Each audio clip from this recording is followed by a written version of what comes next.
Well, hello and welcome to week 5 of our Introduction to Meditation series. We are going to be looking at a new meditation technique this week. Not completely different than what we've done, but a little bit different. But to start with, I always like to begin with classic mindfulness meditation. So, what we've been doing for the last 4 weeks. So if I can, just invite you to take your seat such that you're comfortable but alert, and take a nice deep breath in and let it all the way out. And once again, take a nice deep breath in, but this time hold it at the top for a moment. And this time let it out very slowly, releasing any tension you're holding in your face, in your shoulders, or in your body. And just allow your breathing to return to normal. And just start to become aware of all of the tension you've been holding in your mind, in your day, your responsibilities. And just see if you can give yourself permission to let everything go.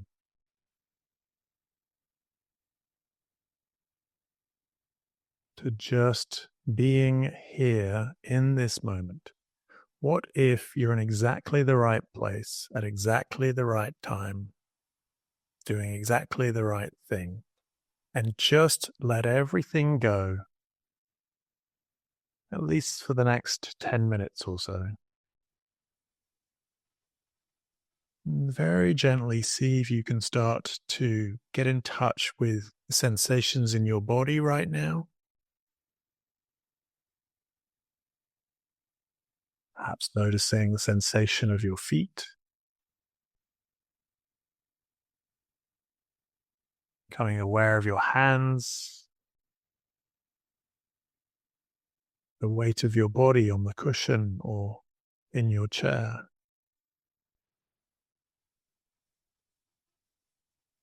We're letting everything go except being present in this moment.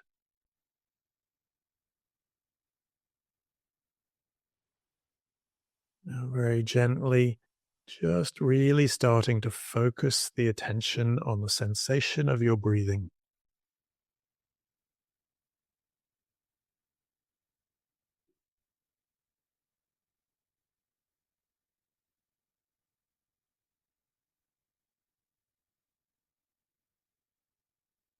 Start by really focusing in on that spot where you first feel the sensation of air, just at the tip of your nostril or on your lip.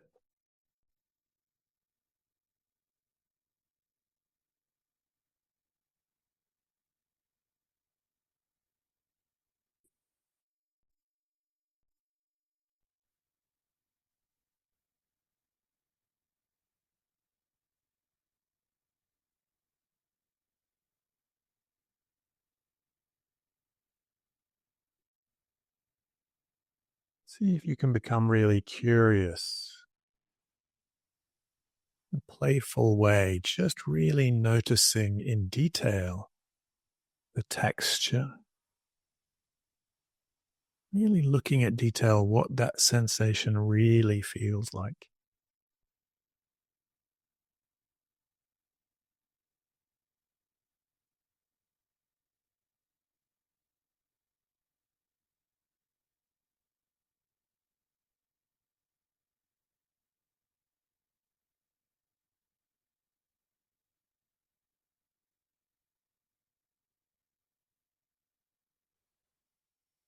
But you can also look at any aspect of the breath.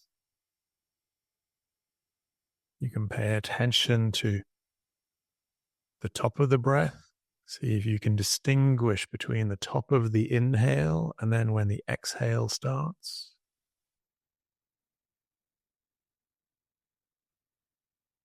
You can do the same at the bottom of the exhale.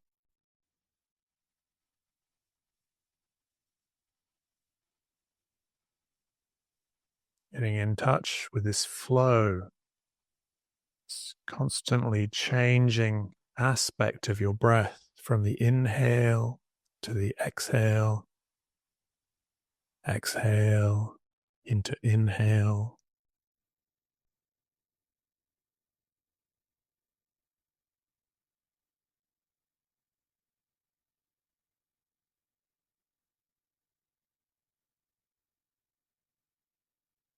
And of course, the mind wants to do what it likes to do, to think, to process, to analyze,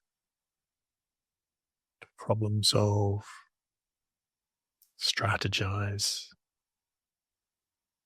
And we can't stop it from doing that, but we can choose to constantly bring our attention back to this moment.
Really encourage you not to judge yourself or to judge the meditation.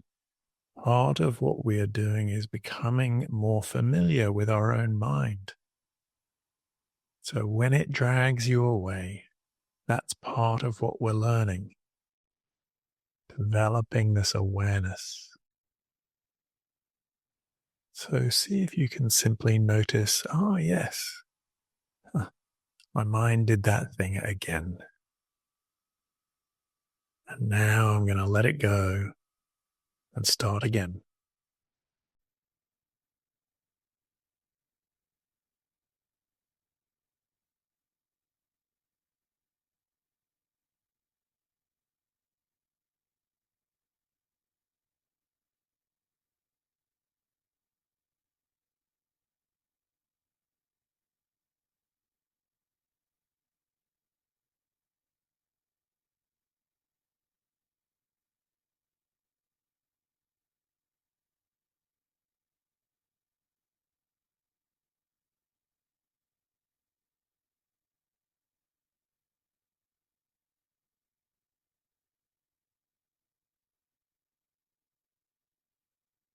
If you really found a rhythm with your breath, just stay there. Or if you'd like to, you can expand the area of your attention. So, including your breath, but also looking at all the different sensations throughout your body that are only happening right now. Sensation in your feet, your hands, your shoulders.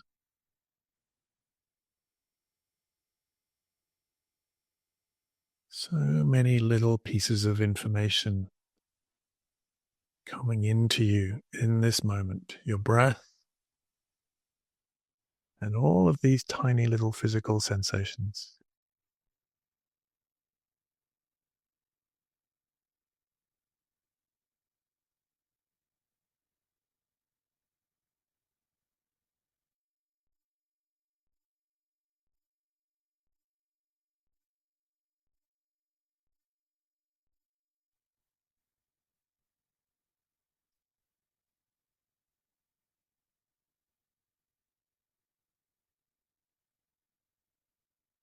Maybe opening yourself up a little bit further to notice your breath physical sensations, but also the little sounds hitting your ears from moment to moment.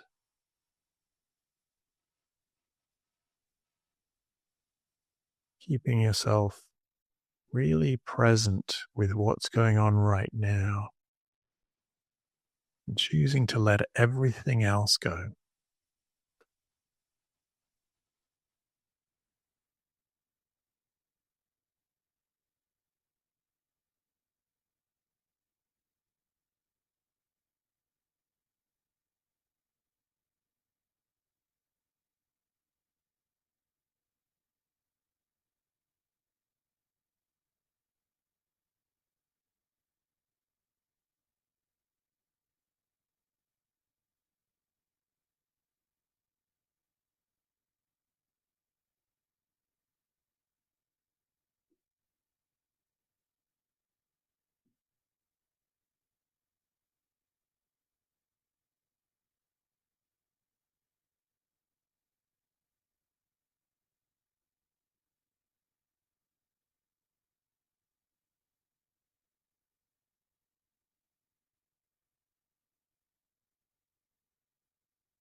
And just a few more breaths.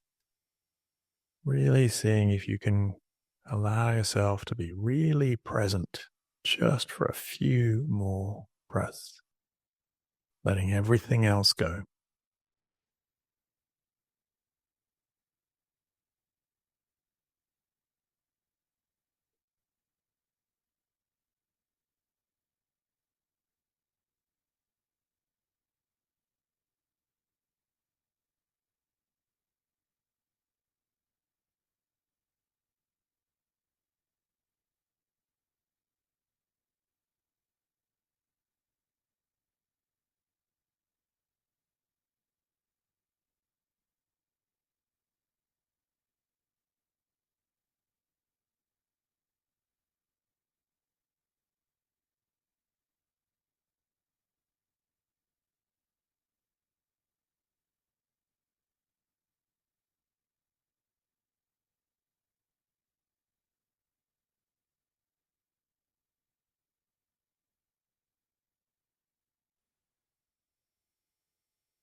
I invite you to take a deep breath in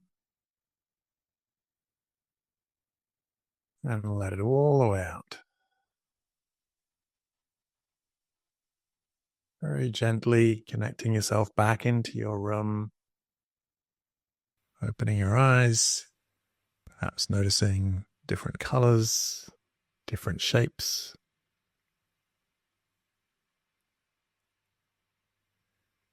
So, we've spent 4 weeks looking at this thing called mindfulness meditation, which it took me a while to really appreciate fully, but I now think is this incredibly important building block for in and of itself, but also for all the other different types of meditation and meditation techniques, as well as being, I think, possibly one of the most important trainings you can have in starting to become more aware of how your mind works and also, of course, how it doesn't work. So we've looked at that for 4 weeks. Now, I want to change track a little bit and look at a really important technique called mantra meditation. Now, in essence, meditation is incredibly simple. And I think in many ways, the reason I don't start with mantra meditation is because if we then went to mindfulness, people go, oh, this is so hard. There's so many things, and I have to work, and I have to constantly come back to the present moment. But so that's why I don't start with it. So it is incredibly simple and very powerful. I do not think it's better than mindfulness meditation, but it is different and it has different impacts. Most people really like it, and it's probably the most practiced meditation technique in the world. Some people don't like it. Some people prefer just to stick with the simplicity of the breath, simplicity of the present moment. And I get that. And I now start every meditation practice with some mindfulness practice before I then do some other things. So it's so simple. Literally all we are doing is finding a word, a syllable even, or a phrase, and simply repeating it over and over and over again. It is that simple. Find a syllable, find a word, find a phrase, repeat, see what happens.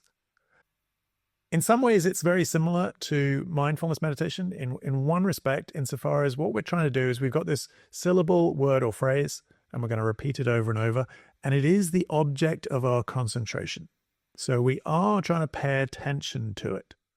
That's where we try and hold our mind. We try and be as absorbed as we can in the sound of that syllable, word, or phrase, our mantra. So we're really paying attention to the sound of the mantra.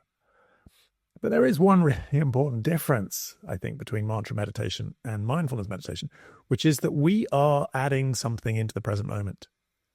In mindfulness meditation, in many ways, what we're trying to do is we're just trying to take ourselves out of the present moment and witness it simply as it is and experience all of the stillness, joy, and relaxation that exists when we remove ourselves and just pay attention to this moment. But in mantra meditation, we are adding something to the present moment. We're adding the saying of the mantra. So it's not quite the same. I think, and this is the source of endless debate and religious type division within the meditation community. People sort of say, oh no, our meditation technique is better than your meditation technique, and we get more theta wave brain activity and you get more gamma wave, anyway, whatever. So there's a whole bunch of religious debates about which one's better and yada, yada, yada. Not interested. I'm interested in trying them all and finding what works for you. But there is this difference that mantra meditation is adding something in, mindfulness is not. It's just trying to see the moment exactly as it is. Now, what I would say is mantra meditation, as we're going to do it tonight, is very, very simple. We're just going to repeat a word, syllable, or phrase over and over and over in our heads. But it's incredibly versatile. There are thousands of different variations on mantra meditation. So you can use, for example, the Sufis in Islam, they do a version of this mantra meditation where they are repeating a phrase over and over and over again, but they do it while they're dancing. So that's that variation. Some people will do it aloud, as in chanting. You can do it chanting on your own. You can do it chanting in a group, is very powerful, very interesting. There are variations on this where you, excuse me for a second.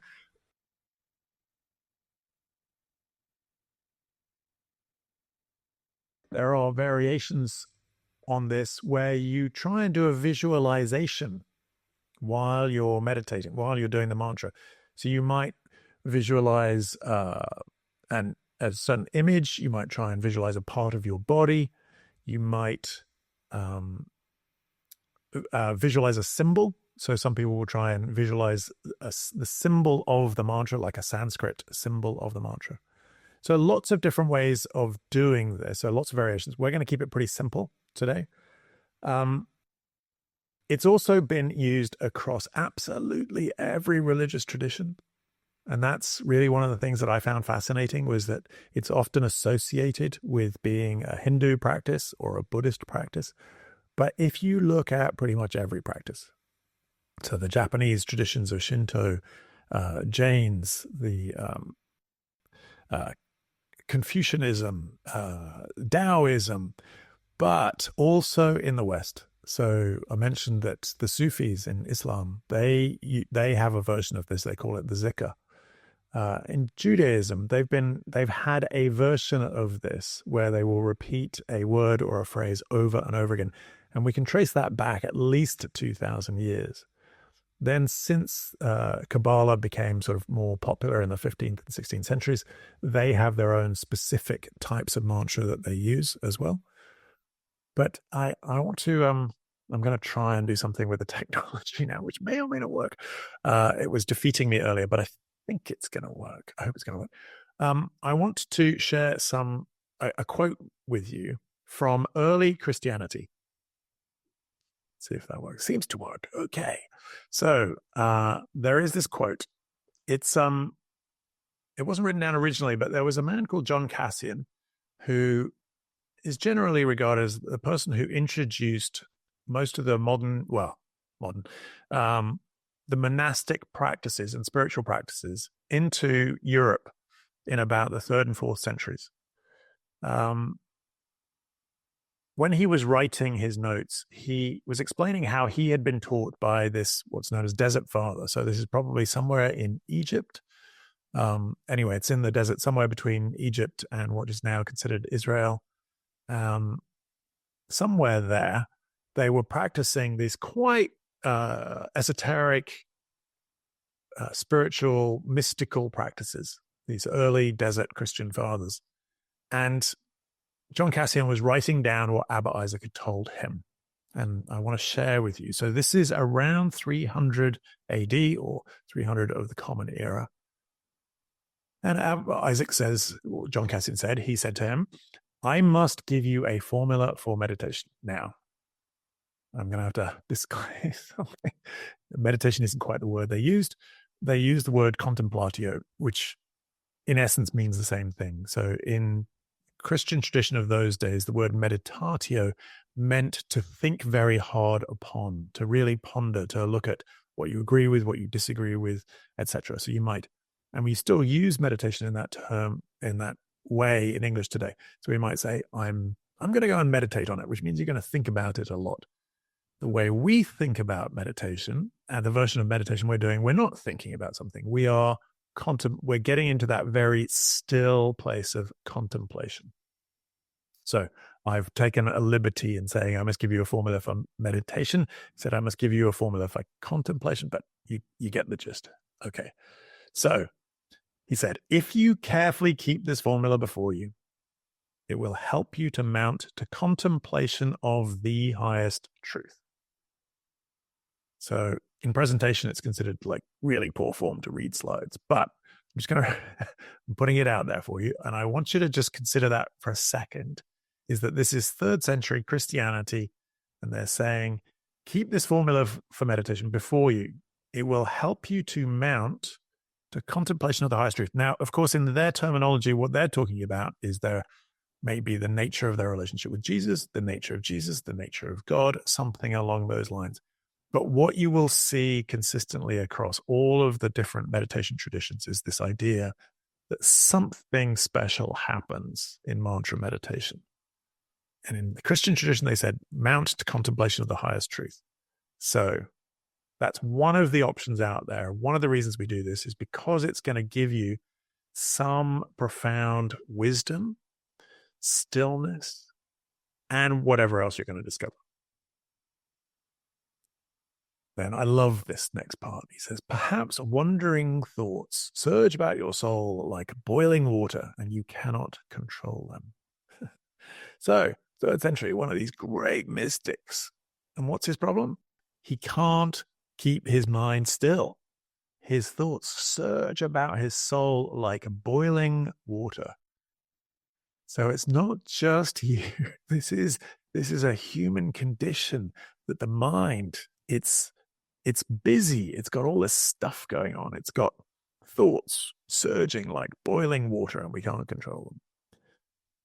And he says, everyone who uses this formula for meditation can drive every other sort of thought from their heart. So one of the ways that this is described, mantra meditation, we're going to repeat this word or phrase or syllable over and over and over again. So what's it doing? Well, as I sort of said, we're kind of whistling and looking sideways and pretending we're not trying to do this. One of the things that people sort of tend to say about mantra meditation is the mantra is like, it's like a toy or it's a tool for the mind to hold on to so that you can get some stillness. So here he's just saying it will drive every other sort of thought from their heart. So in many ways, we're trying to have this mantra, this sound have our attention really absorbed by the mantra such that everything else eventually fades away. Now, it doesn't happen immediately. You can be repeating a word, phrase, syllable. You can be doing your mantra thing, and you can be paying attention to it. And in my experience, you can still have loads of thoughts surging about your soul like boiling water. The key here is not to try and fight that. The key here is simply keep repeating the phrase, the syllable, the phrase, and try and put your attention there and just let your thoughts do what they do. Because the mantra meditation itself will do the work. There's a wonderful saying in Islam where they say, when they talk about this practice, and of course they refer to it as the zikr, and they say you start by doing the zikr, but then the zikr does you. Start by doing the zikr, but then the zikr does you. So what I love this idea that what we're going to do is we're going to start by doing the mantra meditation, but this is a vehicle. And if it works, and it's worked for thousands of years for people from every culture, what happens after a while is that then the mantra does the work and you find this stillness. Some people refer to it as a transcendent state. I think it's a lovely word. I'm not saying it's wrong. There is a sense sometimes of transcendence. I prefer this idea that what we're doing is we're finding that really still place deep within us. And that feels transcendent and extraordinary and ecstatic and amazing, or just deeply calming and relaxing. But I like this idea that what we're doing is we're going down to the stillness once we drive every other sort of thought from our heart. Then very simple instruction. The mind should go on repeating this formula until it can cast away the multiplicity of other thoughts and restrict itself to this single phrase. So he was suggesting that there's a single phrase and you just keep repeating it. There you go. That's all you need to know. That's pretty much the full instruction. Keep repeating it until it casts away the multiplicity of the other thoughts that are surging through your soul. So then he sort of says, the formula is, and he said, so for him, he was using the first line of Psalm 69, which is in English, it's, "O God, come to my assistance. O Lord, make haste to help me." Now, obviously that's a very Christian phrase. It's quite a long phrase. It doesn't necessarily just roll off the tongue. But I wanted to share with you that series of that conversation that Abba Isaac had with John Cassian all those years ago, partly just to show this is not an Eastern thing, it's not a Hindu thing, it's not a Buddhist thing. This is a universal practice going back centuries and centuries and centuries. But what would you like to use as a formula? What are the keys to choosing your own mantra? Now, some of you may already have a mantra. And if you do and you like it, stick with it. And maybe now might be a time to try something else or not, or stick with it. But I want to sort of share some other approaches. One of the other phrases I like from Christianity comes from Luke's gospel, Luke 17:21. It says, Jesus of Nazareth said a lot of different things about the kingdom of heaven.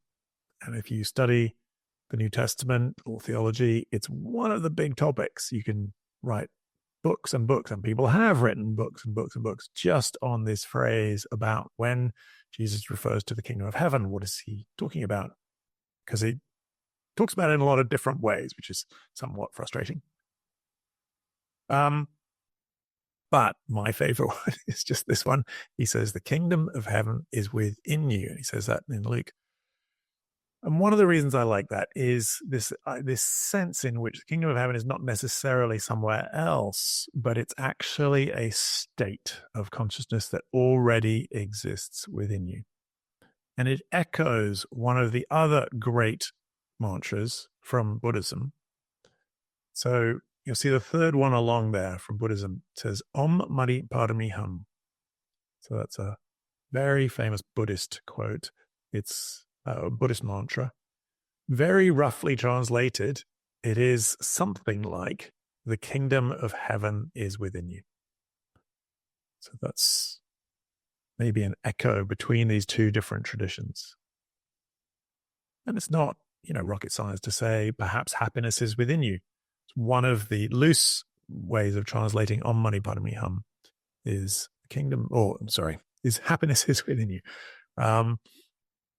So from other traditions, Hinduism, probably the most well-known mantra is just to simply say Om, Om, Om, Om. Lots of different ways of doing it. You can do it short, you can do it long, and you can notice, you can play with it a bit. And doing it short, doing it long, lots of different interesting things can happen in your psyche just by playing with that single mantra. Another popular one is just the syllable, say, string. String. Again, it's got a different feeling to it. It's a different sound, but some people, that's their favorite mantra. One I don't have on this list because I was struggling with the technology today a little bit. But one of my other favorites is, it's also a Hindu one, and it's Om Shanti, Shanti, Shanti. So you say Om, and then there's word Shanti 3 times generally is how it's usually done. You don't have to do it 3 times, but generally it's done 3 times. And it's an invocation for peace, the word Shanti meaning peace. So Om Shanti, Shanti, Shanti. And you can find all sorts of really beautiful illustrations of this on the internet. If you go onto YouTube and you put in Om Shanti, Shanti, Shanti, you'll find all sorts of different people singing it in very beautiful ways and just repeating it over and over and over. In Judaism, they tended to use different words for the divine. They wouldn't use, there's one word in Judaism that you're not really allowed to use, which is the word for God, but they have various other similar words. So Adonai, for example, or Elohim. And one of their popular mantras is Adonai Huha Elohim. Sometimes they'll just say Adonai over and over and over, or Elohim over and over and over. But I like this one, Adonai Huha Elohim. There's a rhythm to it. There's a way in which that works that I think is quite interesting. Om Mani Padme Hum was the first mantra I was ever taught. I was at Dharamsala in India in the Himalayas, where the Dalai Lama lives, and they write it everywhere. It's absolutely everywhere. It's on every stone. It's on every prayer flag. They simply write it over and over again, it's like graffiti, absolutely everywhere. But the difference between Eastern graffiti and Western graffiti is Om Mani Padme Hum means happiness is within you. And all of our advertising, all of the stuff you see everywhere on every billboard, on every advertisement, pretty much all of what I would call our graffiti, it all says happiness is outside. Happiness is a BMW, or happiness is, a can of Coke or a beer, or it's more of something. You need to buy something and then you will be happy. Or we can go with Om Mani Padme Hum. Then Islam, so the Sufis, this was a very popular one, La ilaha illallah, La ilaha illallah. And again, you can find that all over the place on YouTube, just beautiful, beautiful songs, simply repeating that over and over and over. Now, what are the guides for finding a word or phrase? On the one hand, it doesn't really matter. There's a doctor who famously, when he was told it didn't really matter, he said the first word that came into his head was doorknob. And so he ended up just using doorknob. And he's used that for 40 years, and he's perfectly happy using doorknob. There's 2 different schools of thought. One is it doesn't really matter what you use, that there's something about simply having something for the mind to play with that causes this stillness to arrive. there's another school of thought that it really does matter, that sound matters. And if we think about music, for example, it's obvious that different musical chords, whether you're in a minor key or a major key, these things matter in terms of what the human reaction to those sounds, what is the reaction to those human sounds? And so there's this idea that the sound of the mantra does matter. Now, I'm inclined to think maybe it does matter a little bit, that as you go deep, that somehow this becomes yours. It's important, it's sacred, it's important to you. And so there's this idea that your mantra, you might want to keep it secret. I've always sort of slightly veered away from all that secrecy stuff, but there is a sense in which it becomes very important to you. So there's a certain amount of reverence towards your mantra. And if having something that sounds particularly interesting to you or mystical or spiritual, whatever that is, if that helps, then maybe that's important. And maybe the sound is important a little bit. I'm also inclined to think, to a large extent, it really is just a tool to focus the mind. So here are three more. These are just classic, more secular versions. Is, of course, the word one, which sounds suspiciously like Om to me, but you can use one or home again, unless it starts making you think about having to redecorate. But the word home, again, it's a very beautiful word that has a lot of that connotation of the word Om. The other one I like a lot, but we're getting slightly almost into sort of affirmations or positive thinking or something like that. But I also think there's a beautiful rhythm to it, is just to say, I am enough. I am enough. And whether that is as a mantra, as a tool for this type of mantra meditation, or simply something that would be helpful for all of us to try to incorporate more into our lives, it's a useful phrase. I am enough. Okay, so now what I want you to do is I would like you to pick one. Pick your mantra, whether it's something you've already got or something new that you want to try, in order to see whether or not there is maybe a difference by using something that sounds a little bit different. Maybe the sound, the vibration of a different mantra might cause you to have a different experience. I don't like the idea that it would be better, but it might be different, that you might have a different experience, not necessarily a better experience, just a different experience. It would cause a different part of your soul to be accessed, perhaps. So other guidelines are really to say it.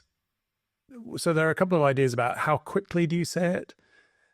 It's interesting. I was reading that the speed with which you say your mantra can dictate different brain activity. So you can get different brain waves if you're saying it nice and slowly and drawing it out, or if you speed it up a little bit.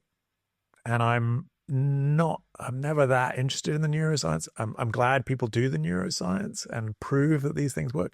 But I think one gives you better gamma waves and one gives you better theta waves or something like that. But you can play with that a little bit, that to sort of see what happens to you and see how you react if you say it more quickly or if you say it more slowly. Personally, I've always liked the experience of saying it relatively slowly.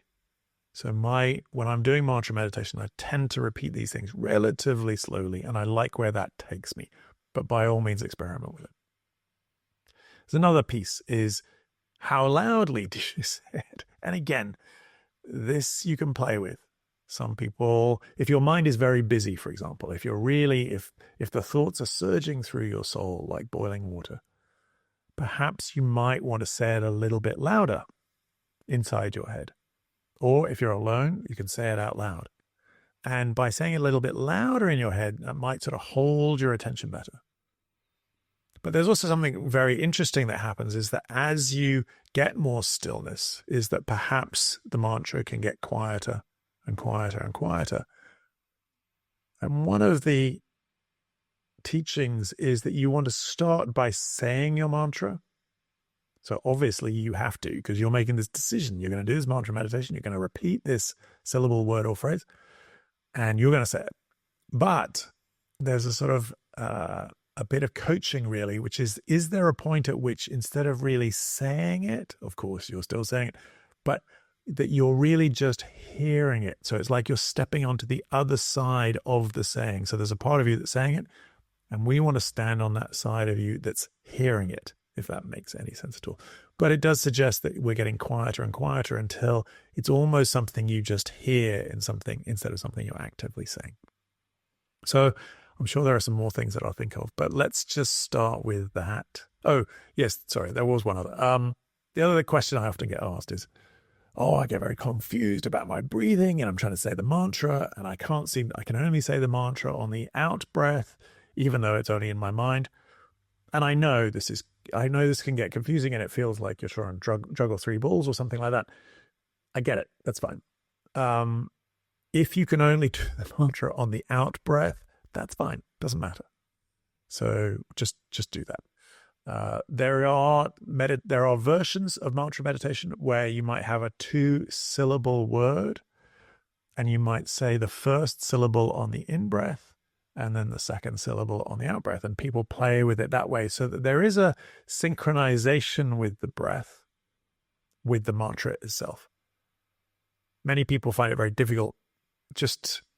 We've just got this habit of only saying things when we breathe out. So therefore they can only do the mantra on the out breath. That's fine. Doesn't matter at all. Over time, what you might discover is that you can separate what you're saying inside your head from this idea of the breath.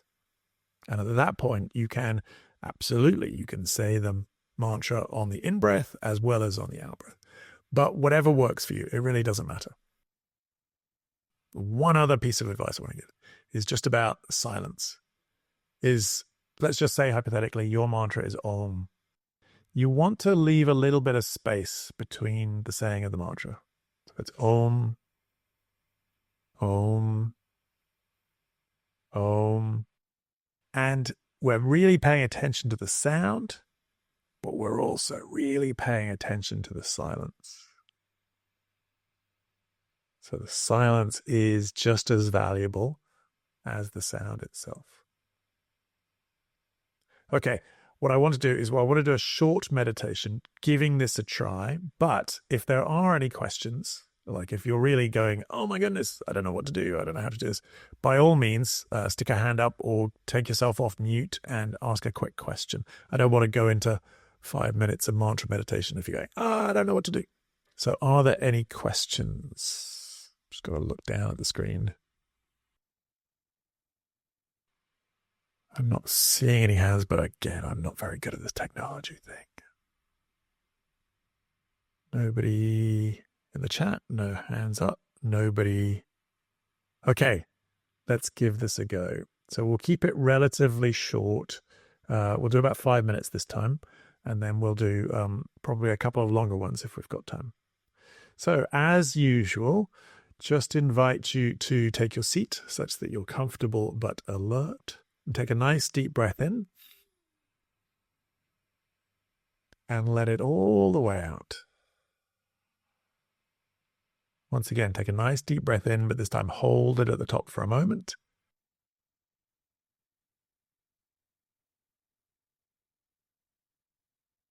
Now let it out very slowly, releasing any tension you're holding. And then allow your breathing to return to normal. And if I may, I'm just going to really encourage you to let go of any pressure or expectation or anxiety or fear about this meditation. And see if you can simply trust. People have been doing this for thousands of years from all cultures. It really is as simple as simply trusting it and just repeating this word or phrase. And if you don't experience anything, if you sort of say, I don't think this is working, just keep paying attention. Just use the mantra as the object of your focus. Just stay with it. And what when people are measuring brainwaves and things, even when people think nothing's happening, something's happening. So, really encourage you to just try and trust this a little bit. And so, just letting everything go without any expectations or really any effort. Just see if you can very gently start to say your mantra in your mind.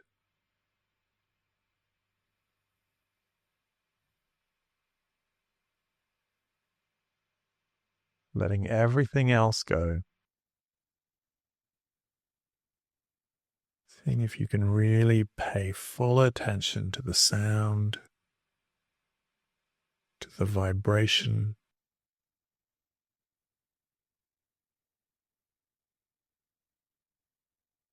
and let the mantra do the work. Just trust. Pay attention to the sound and to the silence.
Of course, your mind is trying to kick in.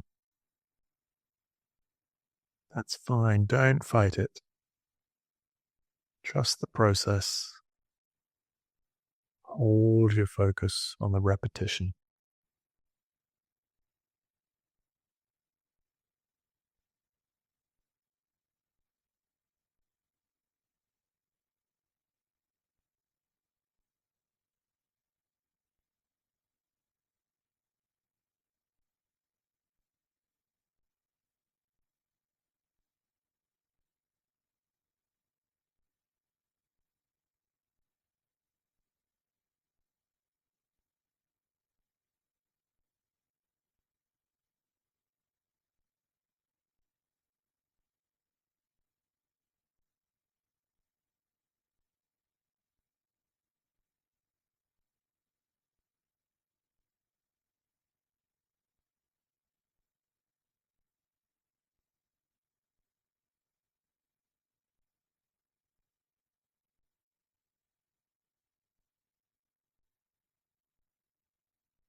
If you find yourself completely lost and distracted, that happens.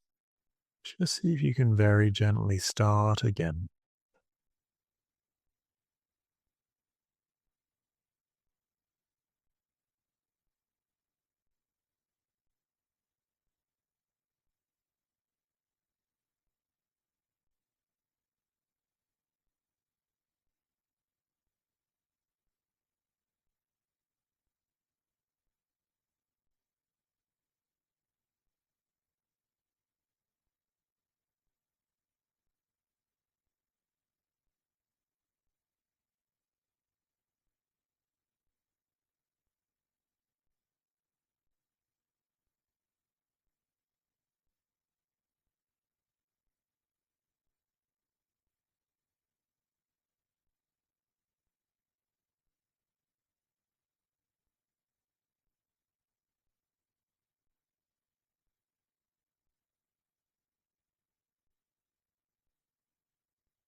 And I'm just going to ask you to come out of the meditation very gently. Just get in touch with your body, perhaps noticing the sensation of your feet, of your hands, in touch with your breathing.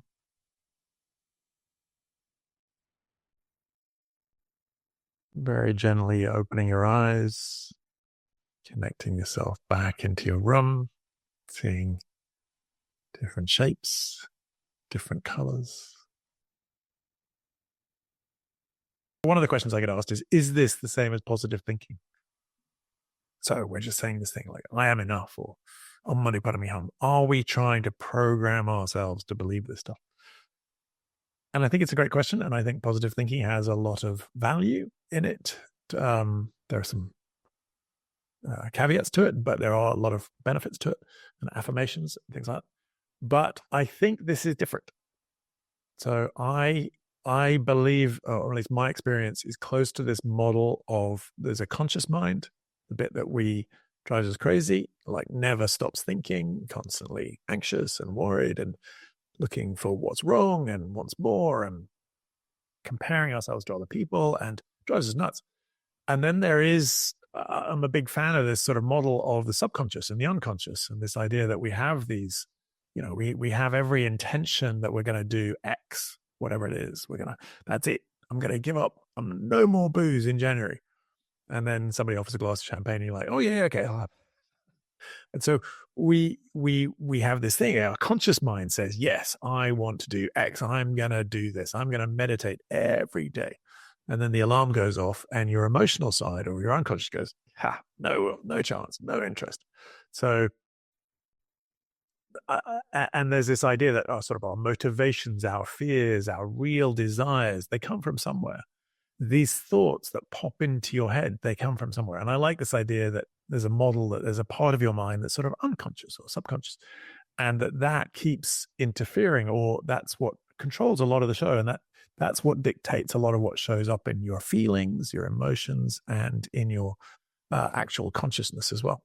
And I think we're trying to go another level deeper than that. So I think this is a tool to just take you down to stillness. It's not about trying to rewrite our programming or change our programming in any way. Okay, let's give this another go. So I'd like to get in two more. We're gonna go a little bit longer this one. So I don't have an 8-minute timer on this, but what I'm going to do is I'm going to guide you in, and we'll do about, 2 or 3 minutes, and then I'll set the timer off for 5. I'm going to try and leave you in silence for most of this. And that is simply so that it can start to do its job of really getting you to go a little bit deeper and deeper and deeper. I will probably say something closer to the end, just in case you are completely distracted. Just as with mindfulness meditation, it can absolutely happen that you're doing the mantra and you're focused and your intention is good and you're really going to try and hold concentration. And then all of a sudden, some thought just grabs you and you're suddenly thinking about some problem in your life or something somebody said, and you're off and the mantra is gone, disappeared, and you completely forget. That happens. If that happens, it's not the mantra's fault. It's not your fault. It's just these things happen. If you can, when you notice that's happened, obviously I still think that's really valuable when you notice that's happened. And then simply start again and just trust the mantra to get you to where it needs to get you. And some days you'll go really deep and some days you won't, but just keep doing it. And actually, the way you feel about the mantra during it actually very rarely has anything to do with apparently what's going on in the brain itself. So sometimes when you think you're struggling and you're not getting anywhere, sometimes apparently when they measure it, those are the days when actually something really powerful is happening. So see if you can just keep going. And even if you've been distracted for 8 minutes or, almost all the time or something, just start again. Because sometimes you needed that distraction in order to go deep. You needed to get rid of that. So then just start again. Okay, let's give this a go. So once again, invite you to take your seat such that you're comfortable but alert. Take a nice deep breath in. Let it all the way out.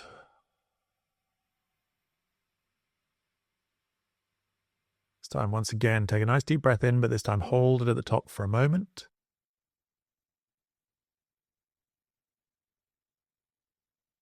And let it out very slowly, releasing any tension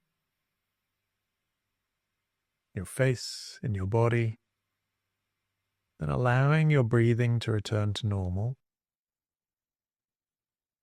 And once again, the only intention you have is just to do your best and to allow the mantra to do the work. Do your best to pay attention to the sound, the vibration of your mantra, paying attention to the silence. Maybe try varying the pace of your mantra or the loudness of your mantra in your head. Maybe making it a little louder, then making it a little quieter, and just finding the sweet spot for you of speed and volume. And let it do the work of taking you down into that really still place deep within you.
We're letting the mantra do the work. If you've got completely lost or distracted, just being very gentle, non-judgmental, and simply starting again.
And very gently, we're going to come out of the meditation, just becoming more aware of the sensations of your body, noticing your breathing,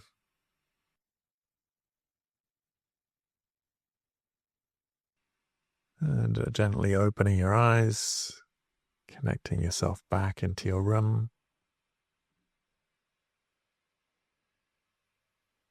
So I had a list somewhere, just my basic guidelines for mantra meditation, and many of them are really just different ways of saying the same thing.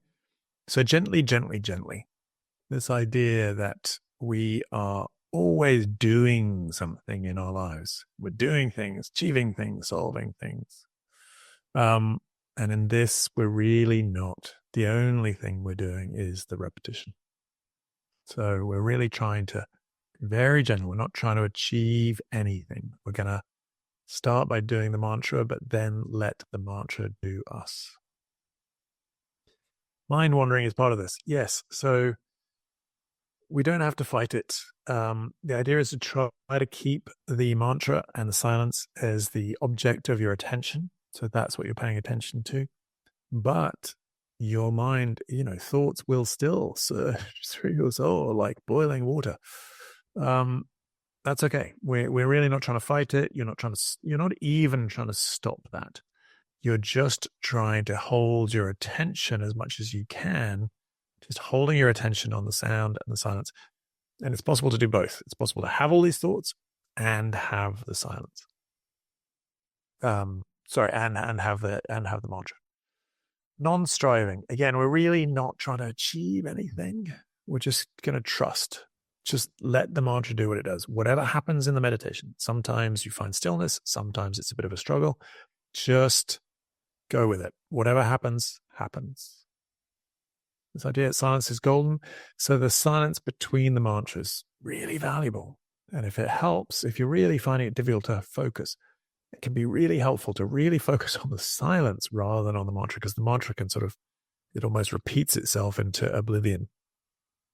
Trust, trust, trust. Again, this idea, let the mantra do the work and enjoy it. I think sometimes I see lots of people very constipated trying to meditate, and they're like, oh, I'm really going to try really hard and I'm really going to hold my attention.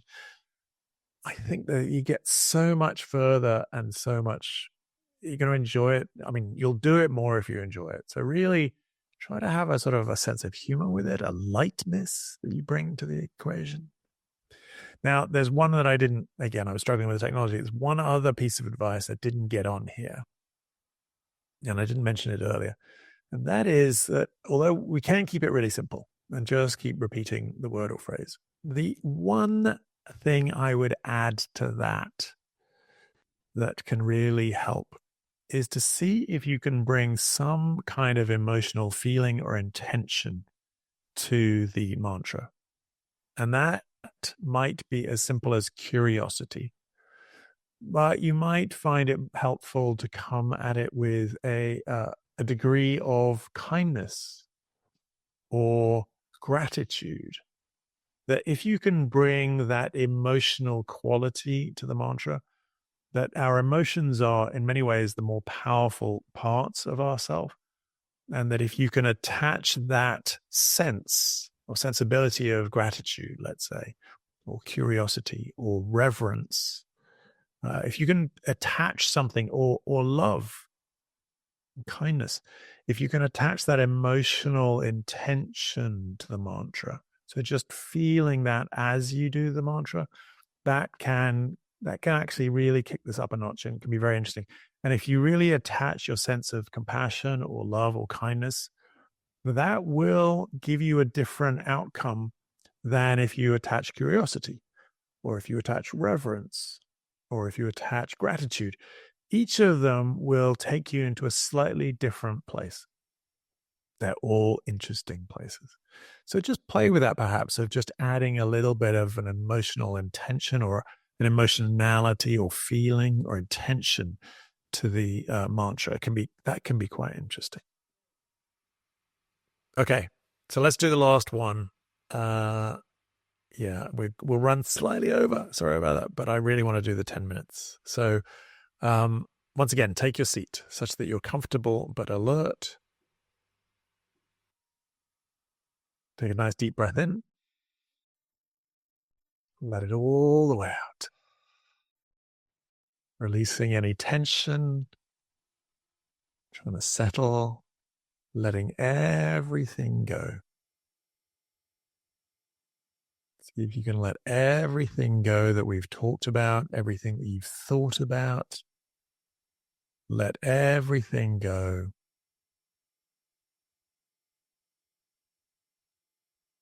And very gently just starting to hear. Well, maybe start by saying your mantra. Then maybe at some point you're only hearing your mantra.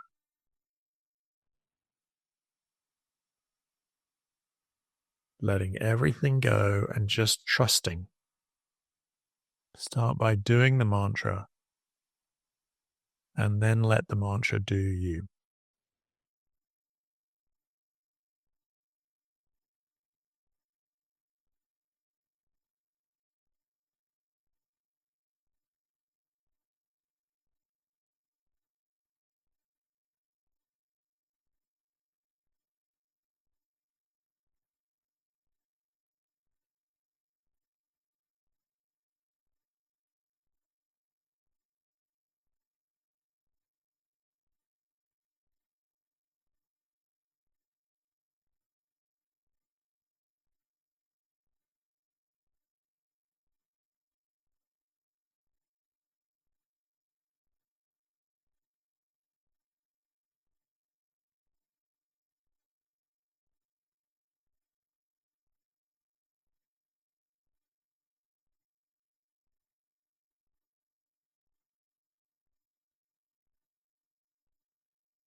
Just letting the mantra take you deep down into the quiet place within you. You get completely lost, just starting again.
We're about halfway through. Really encourage you to keep going if you possibly can. Sometimes we feel like we're done, but it will take you deeper and deeper if you can stick with it. Even if you have to keep starting again, keep taking you to a deeper place.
And very gently, we're going to try and come out of this meditation, trying to carry some of this presence and stillness experience with you into the rest of your evening. So be very gentle as you transition out, noticing sensations in your body, noticing your breathing, opening your eyes, connecting yourself back into your room.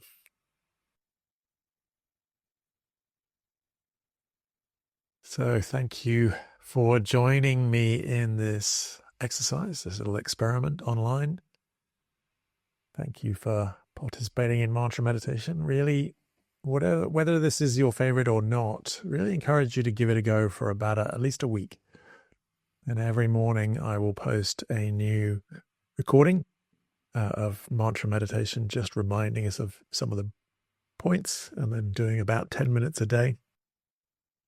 So I hope you can join for some of those and hope you can carry some of this into the rest of your night and into the rest of your week. Thank you so much. Have a great week.